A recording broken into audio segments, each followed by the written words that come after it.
I'd probably been in the firm for about 8 or 9 years, and I was the youngest partner.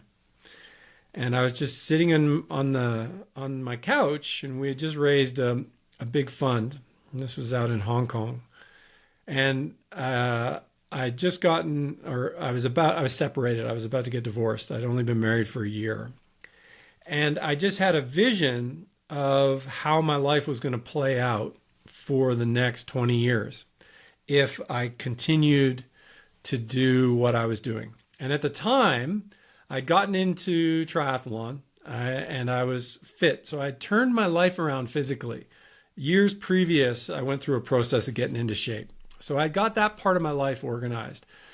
But my overall life plan, I was like, well, I'm good at my job, but I'm going to keep doing my job, but there's nothing here for me. In other words, I didn't have a feeling of satisfaction with it. And it was really strange because, as you said, you tell yourself, and from the outside looking in, you're like, well, I'm supposed to be really happy now.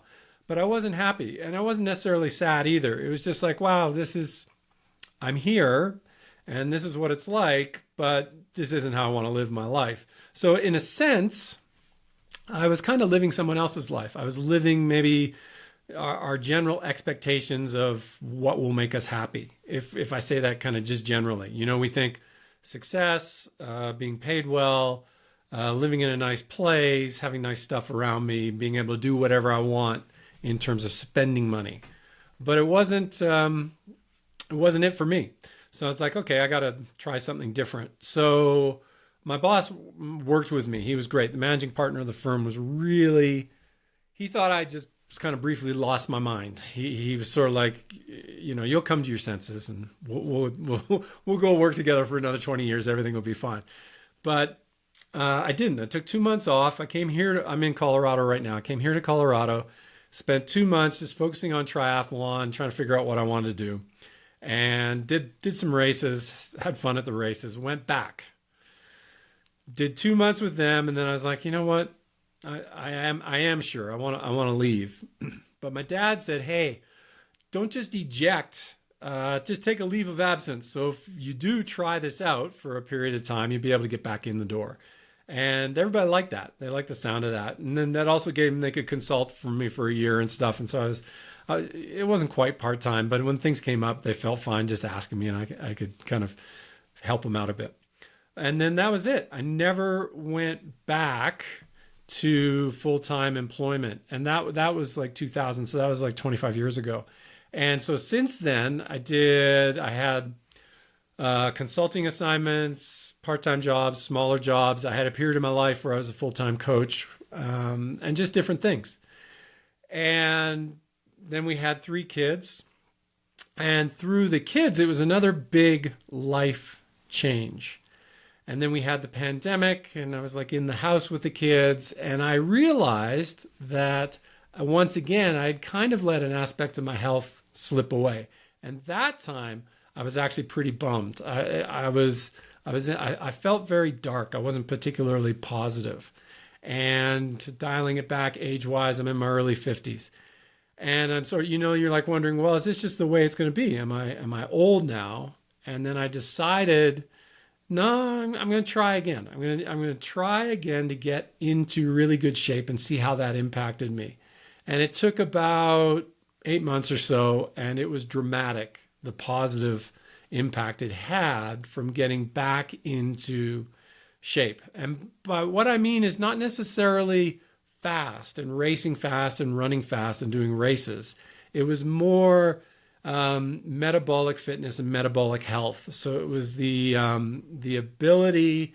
I mean, at the most simple form, what we do as athletes is we take food and we turn it into velocity. So it was just being able to be athletic again and enjoy the longer days with my family, longer days with my wife and my kids, and to know that as my kids grow up, I'm going to be able to share experiences with them outdoors, and that lifestyle that I really liked for myself when I was much younger. Do you ever think that if you had not worked in private equity and had not had the job that you did, and were not as dissatisfied as you were, you never would have made the decision to drop all of that and to go full time on endurance training and becoming an ultra athlete? Uh, the Well, my divorce was a very useful experience in my life for a number of reasons. First off, when you get setbacks, the natural inclination is to blame the outside world, and the but what I saw was that actually it's a learning opportunity for me. So that was a decisive point in my life in just changing the way I related to people, and to try and be. I at the time, my goal was sort of relentless positivity. So just try to give everybody the benefit of the doubt and try and be much more positive. Now, with having the opportunity to take a break and in effect do exactly what I wanted to do with training and focusing on triathlon for a period of time, that was kind of easy because in a sense, you are doing exactly what you want. And it's relatively, if you can't be positive, then you're not going to be positive at all.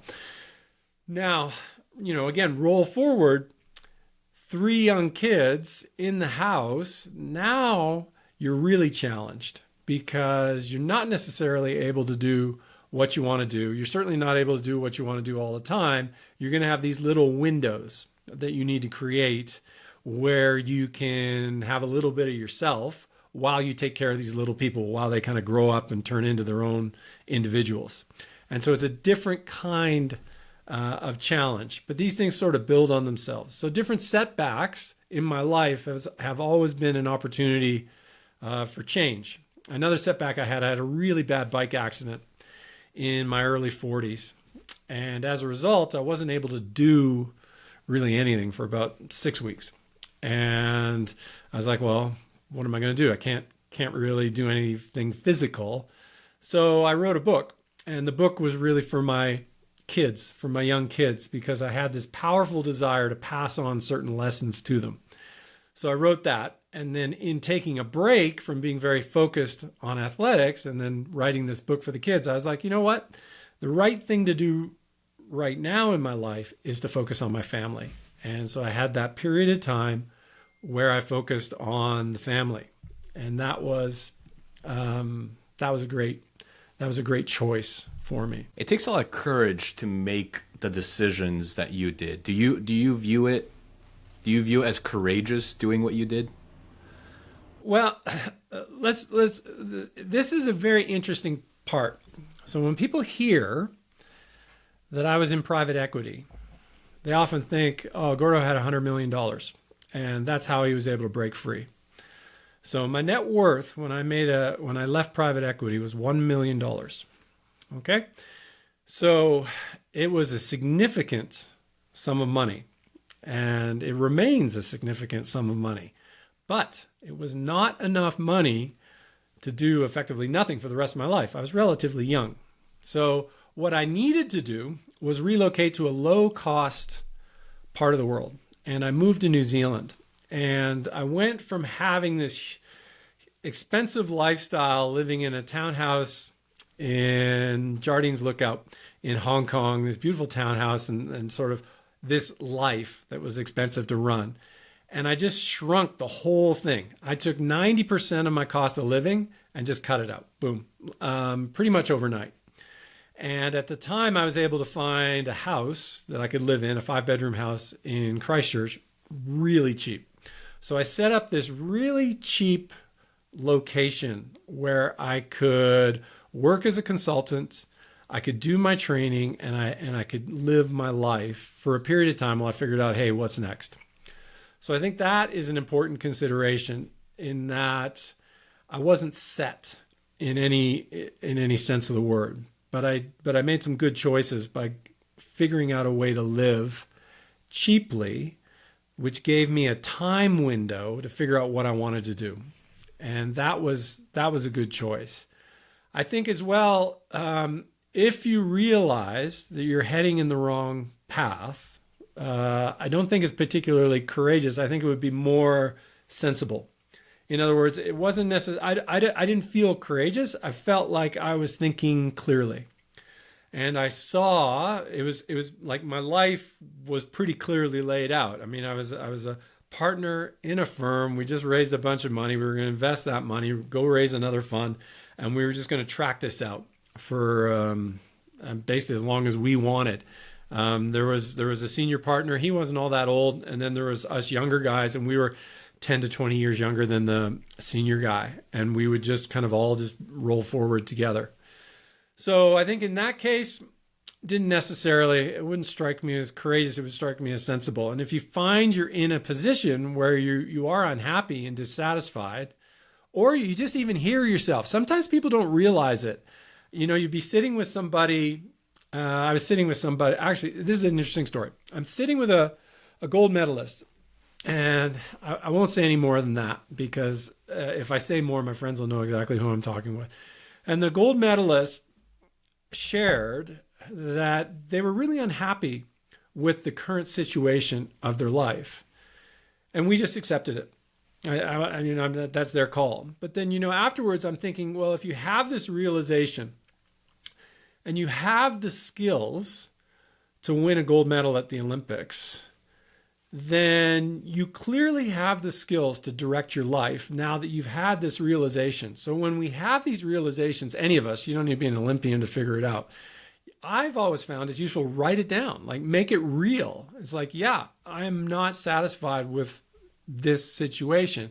And then also get into it. Well, what is it that I'm not satisfied with? And in this individual's situation, it was they felt that they had lost their autonomy in terms of their work was really constraining how they wanted to live. And so it was, to me, it seems obvious. Well, you're a smart person, you've got all this interesting background. It's like you're going to have to redirect your work life, having done it myself. And it takes effort to do that. But again, if you're an athlete, you're used to effort, and you just put the reps in to kind of change that direction of your life and take yourself in another direction.